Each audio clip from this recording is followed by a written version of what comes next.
والقلم وما يسطرون صدق الله العظیم. اما بعد، مېلمنو مشرانو ته او سامعینو ته ټولو ته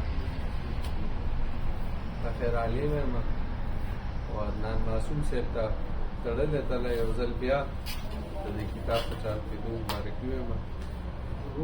زه به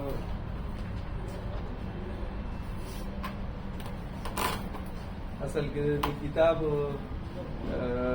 دغه چې دی نو ما او معصوم صاحب یو ځای کړی دی که نه، هغې سره هغه دوه درې ډایریانې ورسره ډکې وي. ډاکټر صاحب دې ووایي چې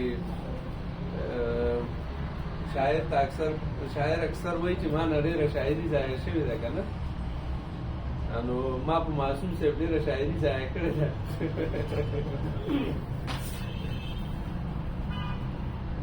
د دوی خپل هم دغه دا و لکه چې ړومبی دغه د دې وجې نه کتاب تاسو ګورئ چې ماشاءالله هر یو د سر نه تر اخره پورې انتخاب دی او ښکلی دغه دی. د غالب دا فیصله چې هغه مصطفی خان شیف ته او د صدرالدین حضور دا په مشوره باندې د خپلې شاعرۍ نه انتخاب وکړو که نه. دا دیوان چې د هغه دی دا 2400 اشعار نو دا انتخاب دی.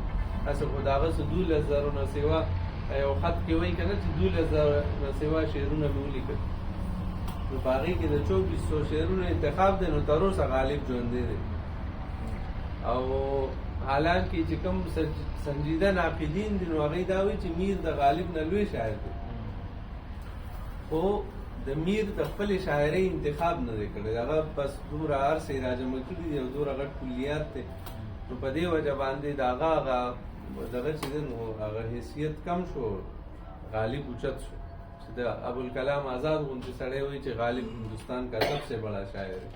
نو دې وجه دا ده چې انتخاب وشي. نو عدنان معصوم صاحب دا خو شاعري هم ښه کړې ده، بیا انتخاب هم ښه کړی دی، نو په دې وجه یو ښکلې هغه مخې ته راغی.